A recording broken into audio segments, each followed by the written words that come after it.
Alright, so in today's video, I wanted to talk about the top 5 hardest characters in Injustice 2. Now, some of these characters have a lot to work with, but sometimes they aren't the easiest to use and execute things with them. And some of the characters here don't have a lot to work with, and it makes them that much harder to use and win some matches. Right before we get into that, I wanted to tell you guys that I will be doing this new thing on my channel relating to Injustice 2, and it'll be a podcast sort of thing, and it's just going to be me. I'm not going to have a co-host or anything, it's just going to be me, and it will be focused on your questions. So yes, it will be a Q&A type of thing, and all you have to do is ask me questions relating to Injustice 2. It could be from anything from gameplay mechanics, like who needs a buff, who needs a nerf, or something like that of Injustice 2, the story, character designs, and DLC for the game, or the future of DLC for Injustice 2. So the way to submit your questions is by simply emailing me at any time. It could be from midnight, 1 a.m. in the morning. You could email me at any time. My email address is down below, and the reason why I'm not having like this hashtag or put your comments in the comment section below or tweet at me is because they can get a little bit messy and everything, and it can be really disorganized. So that's why I set up an email, so it can be a lot more organized and everything like that. And I'll try to have a Q&A up maybe every Monday or Tuesday or Wednesday, someday during like the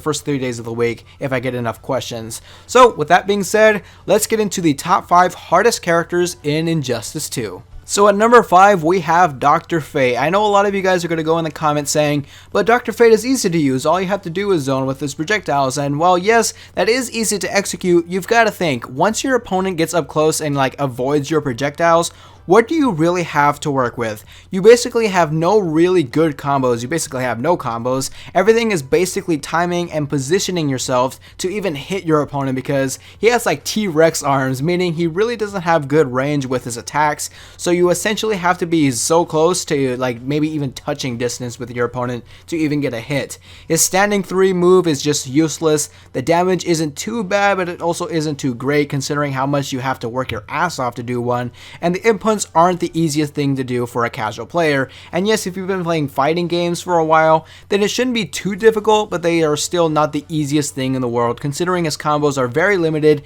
and the previous things I just said that he has. At number 4, we have Robin. Now, I play Robin, and oh my gosh, do I still not have the Staff of Grace and Netherrealm? Can I please just have the Dick Stick, please? That's all I ask besides Raven in the game.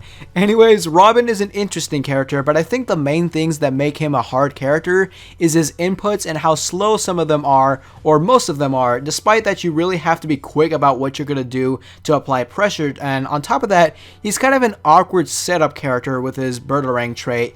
And it could definitely work. Like if you look up pro level Robins, they are killer at applying pressure and making setups. But again, the cost of that is to really work your butt off to it. And the good things that come out of that is his damage, which really help him out. And which is why I didn't really place him like higher up on the list. This is why I kind of put him lower, because he's not that hard, but he's still like in that top 5 range. He isn't fun to play for some people that I've talked to, but for me, he's just fine. But I can really understand where they're coming from. Like he looks fast and everything, but once you're doing the combos, it kind of seems slow. Like you really wish it was kind of a little faster. He doesn't have any combos that start as lows. Everything is mainly overheads and mids, which are really reactable, but it's not to say that he's a bad character. He's just a little awkward, like I said, but again, what saves him is his damage, and it feels really rewarding when you beat your opponent. Number 3 is going to be Blue Beetle. Yes, the man who has a soccer dad face and a soccer dad jog in his intro really isn't somebody you see online, but when you do, all you're going to see is his wake up charge and his projectiles, and well, it can be annoying.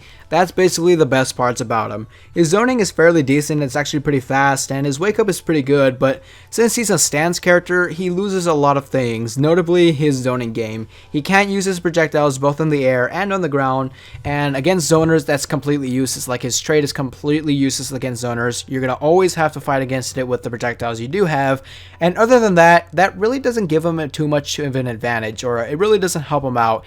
His trait is mainly used for his cross-up game, which really isn't the easiest to do. It seems easy, but it really isn't.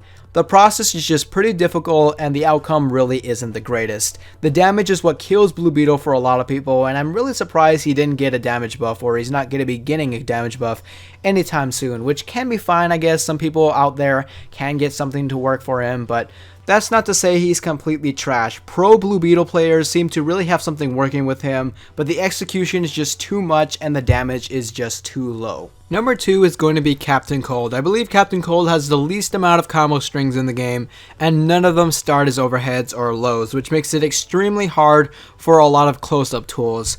Most of them start with a high attack, and the opponent can just easily low poke out of a lot of stuff that he has. The one overhead that he does have is the forward 3, which is the most reactable thing in the world. However, the good thing about that is that some of his combos are safe on block despite having a lot of reactable time for the opponent. Captain Cold is mainly a setup character, and that's definitely not everyone's thing. Considering your limitations for your combos and the slow startups and everything, it can be a real pain to be a monster with Captain Cold. Sonic Fox has been able to do some really dangerous things with him, but overall, he still thinks he sucks. And at number 1, we have Gorilla Grodd. Now, when you first play him, it looks like he's not too bad until you get really, and I mean really advanced with him. His leaps can be utilized in a very effective but very extremely difficult way. You can end combos with a restand and immediately go in for a leap and then cross up with an overhead and then repeat the same process, which can be difficult for both the opponent and the player since it is very hard to execute. Not to mention his stampede cancels are one of the most difficult things to do in the game, and cancels in general for fighting games are extremely difficult, or very difficult for me. Despite his very effective tools, the reason you don't see him in tournaments often is because of the difficulty of playing him. To me, that's mainly why you really don't see him, despite him being a very hard hitter. Like, he has a lot of good damage, and he's a hard hitting character, but you don't see him in the tournaments a lot because of his hard execution. Like, he's very difficult to play. Like, the difficulty for playing him effectively and at the advanced level is like 11 out of 10. That's how hard it is for him to play. So guys, let me know in the comments if you feel like there should be some other characters on this list or characters removed from the list. Honorable mentions would go to the Flash. She could be pretty hard to use, and then Poison Ivy, but what I feel saves her is her command grab and her zoning. I feel like those mildly put her out of the top 5. So yeah guys, let me know your thoughts in the comments below. Be sure to leave a like on this video, and let's see if we can reach 100 likes. And be sure to subscribe for more things Injustice 2. Anyways, my name is Brospoil Productions, and I'm out for now.